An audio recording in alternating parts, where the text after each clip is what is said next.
Welcome to another round of the Salty Takeaways or Bitter Ends. And I'm guessing, as both Nick and Jarrett are here with me this go round, that guys, I don't think that you're going to have either unless you're talking about very minute things having to do with a 1-1 draw in one of the toughest places to play so far this season in Major League Soccer, Nick.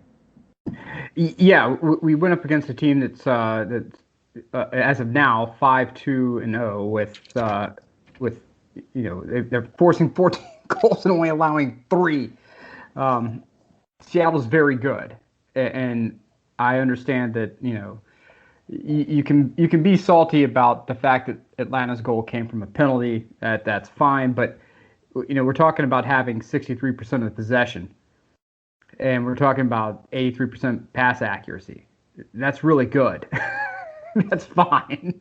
There are a few moments on defense that if I'm going to nitpick, sure. I think that there's some challenges on the back line that are still concerning me.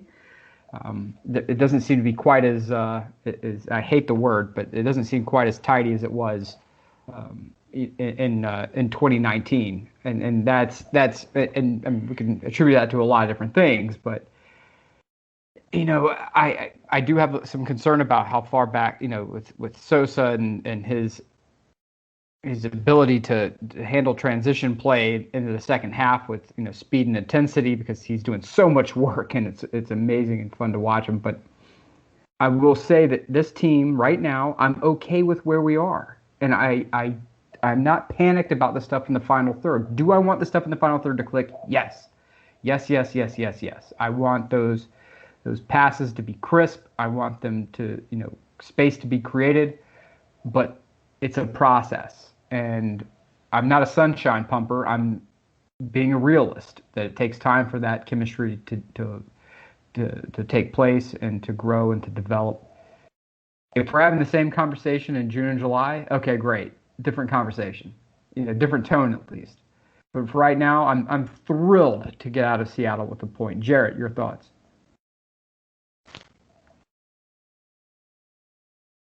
I'm thinking it's not a finished product. I think Gabriel Heinze has talked about it not being finished. There's still stuff they want to work on. They're continuing to work on. There are two ways to go about this, though. If you consider it treading water and you think it can get better, you're treading water, getting the results you need. Winning games at home, even though it's not perfect and you want it to be better.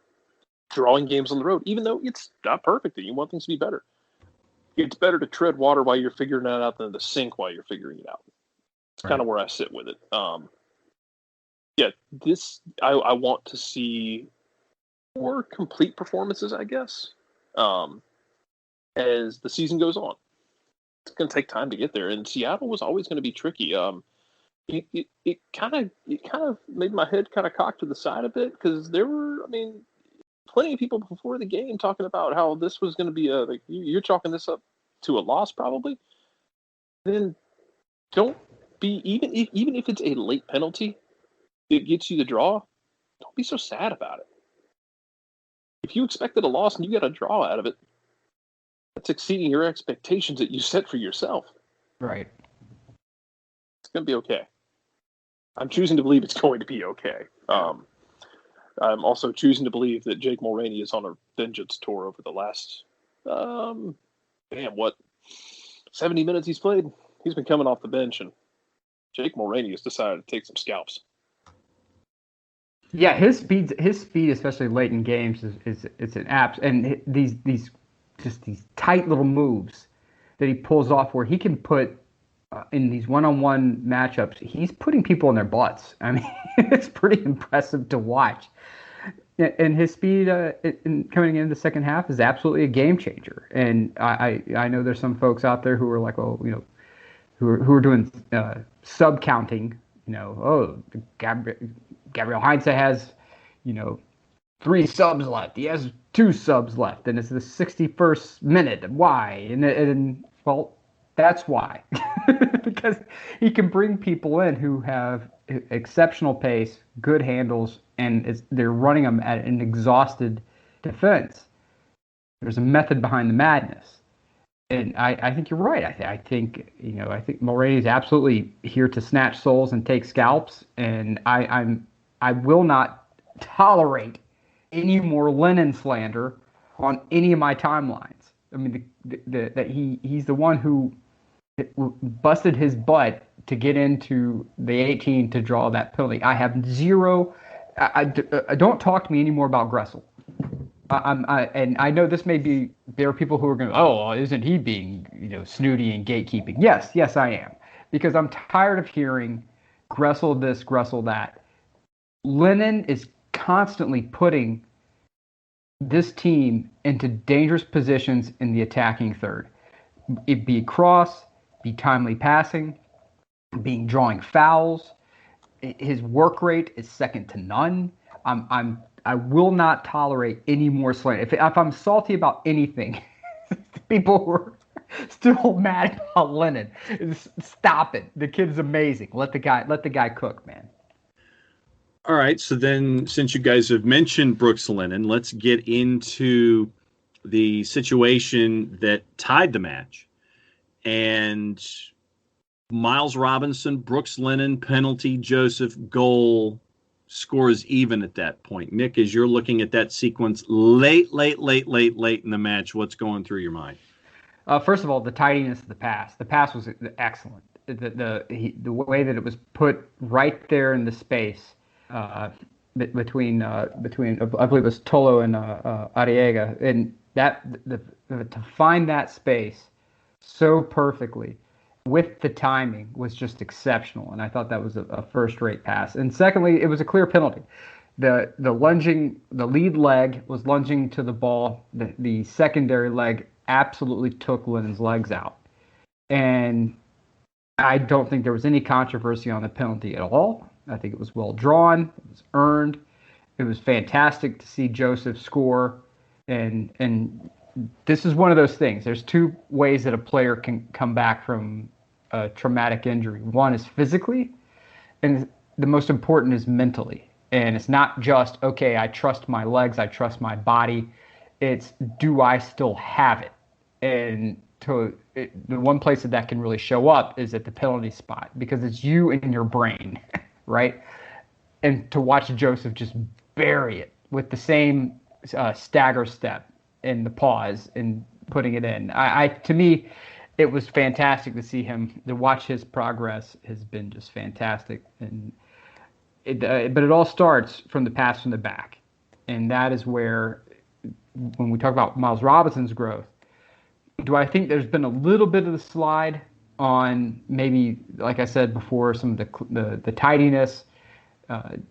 Yeah, probably, and that's fine. New system will do that. It'll do it to anyone. I don't think that's a drop, any sort of drop on. If I had to rate him, a drop on his rating, I just think it's hiccups with the new system. But his distribution from the back is going to be critical for this team going forward, and the point was proven today. And Jarrett, we talk about at times how you can jumpstart things. And obviously we talk about goals and Joseph Martinez, hopefully that being a jumpstart to things happening in bunches. And I know that a lot of Atlanta United fans are looking at that as well as a possible idea for jumpstart. As you were looking at Joseph in this match, how was he looking when it comes to the idea of getting game sharp? I know that we talk about game state and game rhythm. What about game sharpness? Where do you think he is in that progression right now? I think he's better than he was the other week. I think next week he'll be better than he was today. I think it's just a matter of, just getting more minutes under his belt, and not just that, but a matter of getting the rest of the attacking end of that team in shape as well. Mm-hmm. This is not just him. He's not just going to do things by himself. It's just kind of the way things are. He's not going to. This isn't FIFA. He's not going to beat 8 guys by himself. It's just not how it works. So I guess for me, it's a matter of, you want to see everyone else kind of sharpen up too. I think we've seen more of it with Marcelino Moreno. I know people had questions about the Montreal game. The man still was creating chances. Had a couple balls today that he hit that didn't necessarily come off, but you're trying stuff. And that's kind of the antithesis to this whole thing of, oh, we hate that they pass sideways back and forth. Yeah, I mean, you're trying to unlock a team. I get it. But if you're not going to do that, hitting that little ball over the top to a guy like Eric Lopez, there's one of the first half that they hit that just was out of Lopez's reach. But trying stuff like that, taking that pop from distance, trying to unlock things, it's going to be tricky. And it's especially tricky in a game like today. Like, if you're going to talk about a team you don't want to give up an early goal to, it was Seattle. Because Seattle's already fine, just fine, to sit back on you and pop counters. You did a good job of limiting those counters. But you gave them that early goal, and they were like, "Oh, cool! This is game script that we could have written up, and we could not have been happier." Right, and with something about the passing that you're talking about, and some of the static that I know that you're seeing and I'm seeing as well, where it's okay. Well, it's not enough vertical passing. It's not enough, incisive diagonal passing. It's a lot of horizontal, a lot of backwards passing. You're talking to the number one fan of Ralph Rangnick, who absolutely does not believe in horizontal passing and backwards passing. And the one thing about that sort of aggressive, nonstop acceleration football is that it is great early in the season. It is great in the middle of the season. It is even great toward the end of the season, as we saw with the New York Red Bulls. How many MLS Cups do New York Red Bulls have? 0. They have a ton of supporter shields. 0 MLS Cup trophies. Why? Because it will burn you out toward the end of the season. And it can burn you out in a game and expose you to the back. And when you're running, let's say we are running that high counter pressing, nonstop, go system. You're going to create so much space for a team like Seattle just to sit back and ping you, especially late in the games, and open you up. It's important to be able to keep that possession and work around. And if you have serious dogmatic issues with horizontal passing, backwards passing, your striker dropping in to act as an offensive pivot, please don't talk to me about how much you love Barcelona, Pep Guardiola, or any of that style of ball. It's not Tata Martino. It's not going to be. It is a work in progress, but I do think that,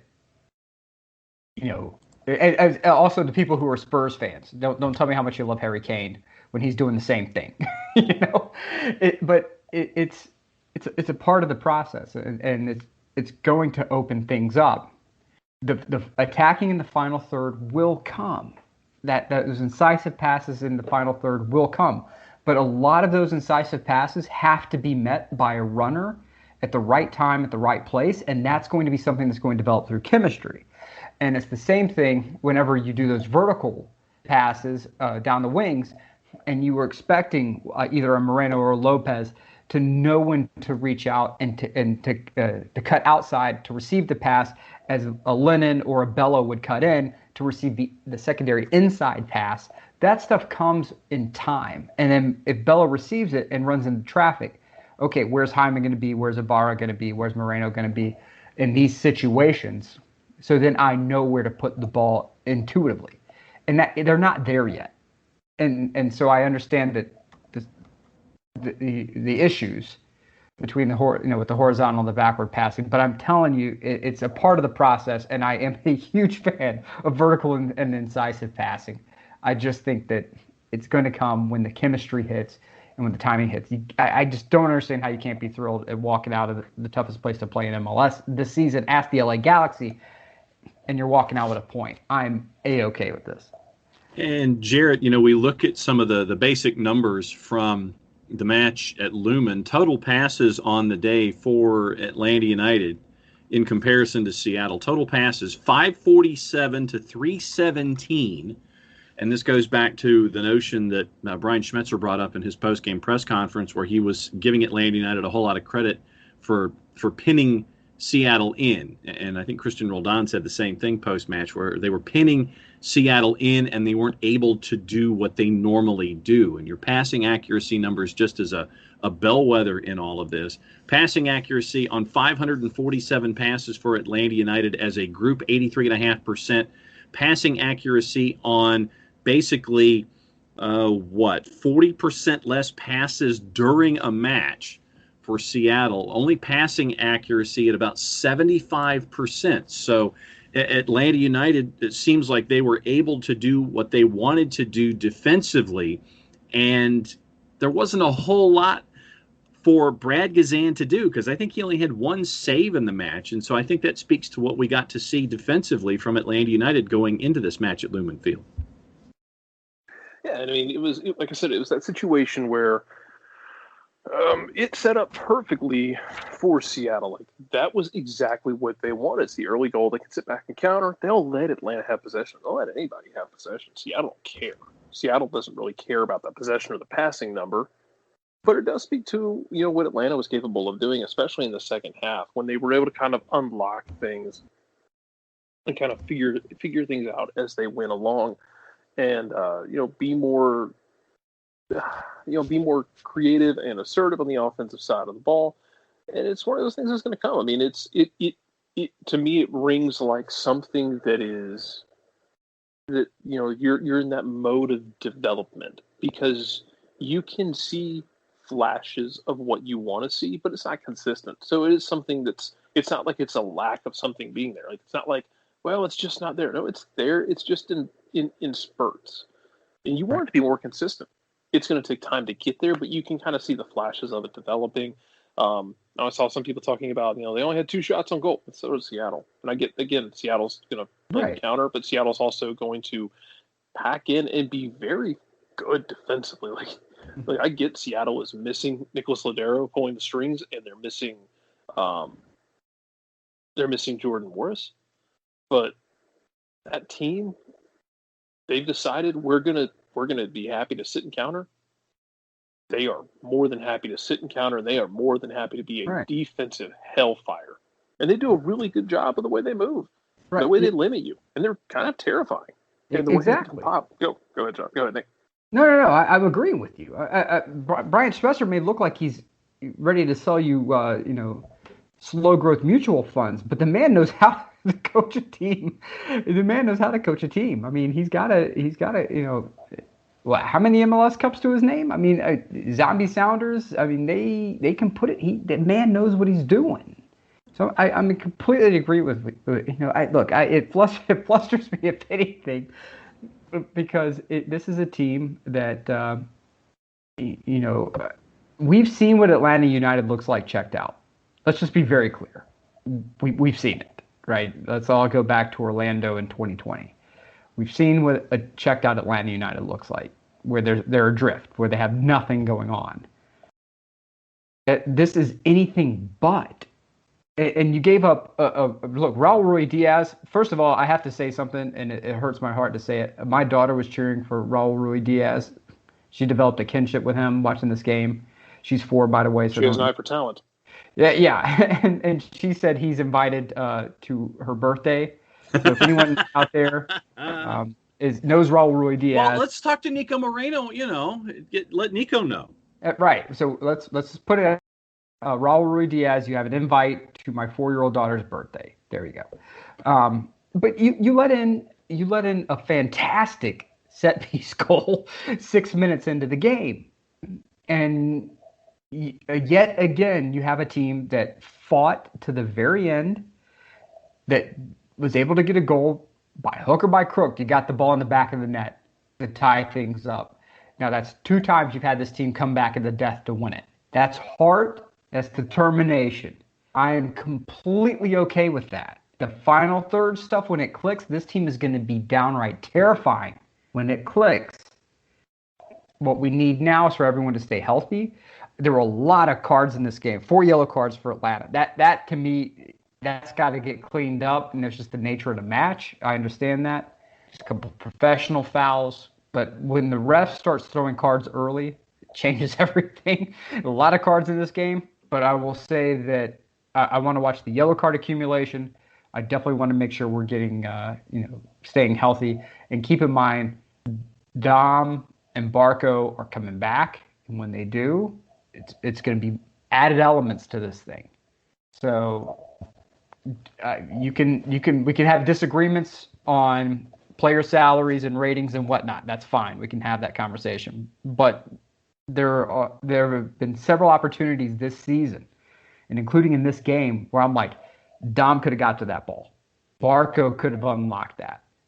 And that's not saying anything about the players who are on the field now. I'm just saying that there's a quality difference and a physical speed difference that can provide you different tools in that Swiss Army knife that is Gabriel Heinz's brain. And when you have all that back, I think it's going to be something that's going to be very scary when this whole thing clicks. Again, I'm not worried about anything until June. Get me to June, I'm going to be A-okay. All right, Jarrett, who else stood out for you today in this match that we haven't had the chance to address yet in the first 20 minutes here? Ibarra. Mm-hmm. Ibarra still operates in my heart and soul because he takes personal offense anytime someone other than an Atlanta player possesses the ball within 20 yards of him. And he takes very swift action to rectify that. I appreciate that. That warms my heart. And if you don't want to give the ball up, well, you're going to give the ball up. Your choice is you can give the ball up or you can lose the ball and your leg. Look, Ibarra was brought in as a guy who is a teenager still. Did really well during the. Are we allowed to call the Copa Armando Diego Maradona? Armando Maradona. Are we allowed to, or they changed the name? Are we gonna get Sounds sued? good to me. I know they changed the name of the tournament. Are we gonna get sued? No, Whatever. I don't think we're going to get sued. I think it's okay. Okay, they'll change the name again by the time this releases. That's correct. He played really well in minutes in that tournament, and I think showed what he was capable of. Gabriel Heinze has thrown him in there, and now you're getting Matheus Rossetto back into the fray here. I'll be curious to see how that shakes out. He had 60 minutes for the twos Wednesday night. Gets a run out here at the end of the game, but man, Bada can be a problem. Really excited to see what he can be with Sosa. Nick, what about on your end? Again, it's Lennon. To me, he is the one thing that we've all of us in Serie A are known for are finding the person who we call the engine room. And right now, he is the engine room for this team. Physically, emotionally, he is from opening whistle all the way through. This kid is pouring everything in all of his runs and his passes, his ability to put the ball exactly where he wants it. And I know he wanted that free kick that Joseph took. You could see he was like, you could just see he was kind of like, I don't know really what to tell Joseph here, but I think I could get it. Joseph's finally like, give me the ball. Okay, good. I'm going to let you have the ball. After that, give it back to Brooks. But I'm just saying that I think Lennon is the engine room for this team. Would I like it to be a more central player, to be that engine room? Yes. But I'm glad we have an engine room. And as long as that kid's healthy and running free on the wing, I feel very good with what Atlanta United could be doing going forward. All right, let's take a look at Twitter for the remainder of the show here, starting off with Lieutenant Dave Jarrett, and he says, finally a tie that feels like a win. Yeah, it does. It does feel like a win. You can put different labels on things like that all you want, but hey, man, not all draws are created equally. There are draws that feel like a loss. Actually, there were two draws that felt like a win today because the twos picked up a draw today. Why, yes, they did. With a late goal. So, you're not going to win every game, but if you can rip the good feelings away from your opponent in such a vigorous and rude fashion, you always do that. Nick, that's what, I prefer us to go in there and Rick James and like go all over the couch and like blank your couch and put muddy shoes all over it. But I'm happy. See, that's what Trae Young just did. Yes, he did. Yeah. Trae Young just did that, and Trae Young won the press conference too. By the way, after the game, that man said the fans can boo me, but they can't guard me. Big facts. Big facts. All right, sorry, we'll save the Hawks talk for another day. Way to go, Hawks! Congratulations on your win. Stealing one, putting your feet all up on the couch in Madison Square Garden. John, go ahead. Next one comes from Ben Kitchings, and he has a hot take. Hot. HAWTTAEK. He has a hot take. Hot take. And it is that Atlanta United is good with a question mark. Yes. Yes. It's okay to say that. I know the narrative in some circles has been that we're terrible and boring.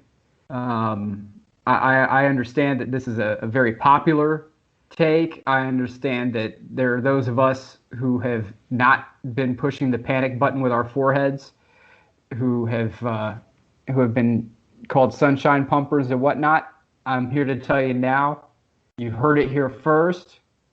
You will continue as long as the results from what we're seeing, because we report everything as we see to the best of our ability, as accurately as we can. It's okay to say Atlanta United is good. You can want more, right? You can have a donut. You may want a donut that's glazed. Okay, cool. Well, now I want a donut that's glazed with sprinkles. Okay, cool. Even better, right? We're working towards sprinkles. We're not at sprinkles yet. We're working towards sprinkles, but this donut is mighty good right now. Jarrett, the Colonel, came in and he said that this match was legitimate and righteous payback for the, in all capital letters with a few letters omitted, I'm just going to say BS set that the Sounders brought to the Bens in 2018. I'm so glad that game lives in infamy, because that's the only time I think that people at the radio station ever thought they were actually nervous to be around me, because I was so aggravated by that game. Like, after the game, I had to go back I was like back at the station. I think I was working a shift that night, and they were like, "You're so angry." I'm like, "Well, I just watched 90 minutes of trash." Because Brian Smetzer rolled in a team that, had gone to New England the week before, and he had told Brad Friedel, "Sorry, we couldn't play. We're just not good enough to play with you right now, so we're just gonna play the anti-game." It worked out pretty well for them. Remember, they took Portland to a shootout in the playoffs, and Portland went on to lose MLS Cup in Atlanta. Seattle figured it out. Seattle is a good team. That was part of the annoying thing from them. But I digress. I don't even know, man. I don't even know if I call this one revenge. This was like Atlanta's figuring it out. Atlanta tried more than Seattle did in 2018. And I'll address this question and Nick's question that Nick answered. Here's the thing. Good teams find a way not to lose. Mm-hmm. It's strange how that plays. Drew Gano, Nick is the last one on Twitter for the show this week. This matchup. I guess that's appropriate. I don't think they're playing for another week. Not playing for another week, so I guess that's okay. I have twos on the brain where it's 3 matches in a week. Drew Gano, he says, overall a well-played game. Atlanta looks like they're making progress even with the couple of defensive lapses and lack of real opportunities. Also, Atlanta looks better with Mulraney. They just seem quicker up top when he's in. Well, again, I'll start to the front and work to the back. It's all good. Again, like we said, you're running Mulraney, who has very good footwork. He's very, very fast. And he is a player who does not necessarily need time to warm up to a game. Instead, you can deposit him in a game in about the 62nd, 63rd minute and have him just run roughshod. You could put him in the 80th minute and have him be exceptionally dangerous.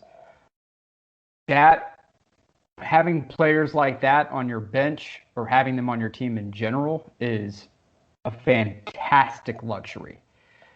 And I have no problems with him continuing to be the guy who comes in the 60th, 70th minute and just runs roughshod. I think that's absolutely the reason why Heinze holds his subs, because he knows that he has players with great physical ability on the sidelines. And to run them at a tired defense provides maximum opportunities for late goals.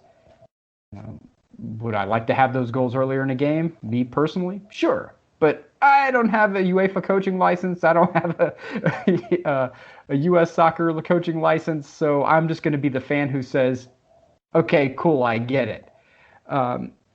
The midfield I thought did very well today, holding the ball, distributing the ball. I think there's some areas that can be cleaned up for sure, but I mean that's any game. The defense to me is still the one thing that like I said at the beginning of the show, if I have to be salty about anything, is that I feel that there are opportunities with this team in every game for the other team to make us look like Keystone Cops, and we just have those. And sometimes it's a product of us pressing up high. But even it's when we're pushed in the back and we have these balls that somehow just squirt through like 2 or 3 guys. I have no concept or clue how it happens, but it does. I think that when Franco is healthy and can come in, I think you're probably going to see some of that go because I think he may have a better idea right away of what Heinze wants. Miles Robinson, he's going to come along with it. I'm not worried about Robinson. His distribution from the back is critical. When you have a defender who can distribute as well as he can, that's amazing. It's something that you absolutely need. I just wish that we could be a little bit cleaner in our defending, and it's going to come. I'm a big believer in that. I think it's going to come. Just like we're looking at things on the attacking third to click, I think as well as defensively. When the assignments get worked out and become second nature, I think that we're going to be okay. But there will be moments where we're all going to be like, "Oh my God," because it's just the nature of the system and the style of play. And that is another round of salty takeaways and bitter ends, although there probably weren't a whole lot of bitter ends and a little salt in the takeaway, but not dumping the entire can of Morton salt on everything, right, Jarrett? No. This is pink Himalayan salt. We're getting oh my God, we're related. I was going to say that. I swear to God. I swear to God. Paulding County's not that big, y'all. This might be real. It might be real. And so as I go and look up, does this mean I'm Italian? I don't know. It's like the show Twins. It's like the movie Twins. Yeah, I think so. Yeah, have the two of you leaning against each other and take the promo photo for the show. That's it. Yes. Yep. Well, that's Jarrett. He's Nick. I'm John. That's your takeaways for Seattle and Atlanta United. Big point on the road for the Stripes. You can listen to any and all of the programming here at Soccer Down Here on the SDH app, available iOS and Android. Soccer Down Here Daily Radio, 9 a.m. until sometime before noon, depending on the day of the week. Soccer over there Monday night. Fluid. Yes, it is. Time is fluid. And soccer over there, where we get to discuss a lot of things on Monday night. A lot of leagues, a lot of things. Oh, man. Yes, Nick is already getting ready for that. So he's Nick. That's Jarrett. I'm John. Play it safe, everybody. Glad you enjoyed the game in Seattle. We'll be with you just around the corner.